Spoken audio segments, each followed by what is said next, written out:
আমিনুল যে ফুটবলার, সাকিব তো আর বাংলাদেশ রাষ্ট্রের জন্য কিছু বয়ে আনে নাই। সাকিব নিজে অনেক কিছু অর্জন করেছে।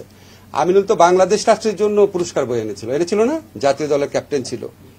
আমিনুলকে যেইভাবে অত্যাচার করা হয়েছে তখন কি আপনারা প্রশ্ন করেছিলেন?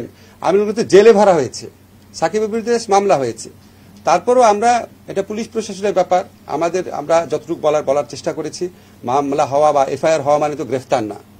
আমার বিশ্বাস আমাদের মানে স্বরাষ্ট্র মন্ত্রণালয় থেকে উদ্যোগ নেওয়া হবে যাতে মানে কেউ অতি উৎসাহিত হয়ে গ্রেফতার না করতে যায়, বুঝছেন না?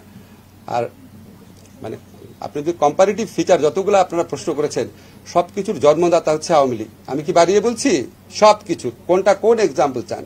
এবং তারা এমন একটা পর্যায়ে, আপনারা তো জানেন যে every action has some reaction, না ইকুয়াল রিয়াকশন বলে কিছু রিয়াকশন হয়, সেটা আমরা পছন্দ করি না, কিন্তু এই রিয়ালিটিটা তো বুঝতে হয় যে এটা তো আউট অফ দ্য ব্লু আসে নাই। আমিনুলকে গ্রেফতার করা হয়েছে, দিনের পর দিন জামিন দিচ্ছিল না। আমি নিজে শুধু প্রথম আলোতে কলাম লিখেছি, আমি আপনাদের কাউকে লিখতে দেখি নাই। আপনাদের পত্রিকায় একটা জাতীয় দলের বাংলাদেশ চ্যাম্পিয়ন হয়েছিল সাব গেমসে, তার চ্যাম্পিয়নশিপে গ্রেফতার করেছে, মামলা গ্রেফতার, দিনের পর দিন জামিন রিজেক্ট করেছে। সাকিবের বিরুদ্ধে শুধু মামলা হয়েছে এবং আমি আশা করি সাকিব গ্রেফতার হবে না। এবং আমাদের পুলিশ বাহিনীকে আমি যতদূর জানি এরকম একটা ইনস্ট্রাকশন দেওয়া আছে যে অবিশ্বাস্য, অ্যাপারেন্টলি খুব অবিশ্বাস্য কিছু হলে যতটা পারা যায় আইনগত সীমার মধ্যে থেকে রেস্ট্রেইন দেখানোর জন্য আর কি, রেস্ট্রেইন বজায় রাখার জন্য।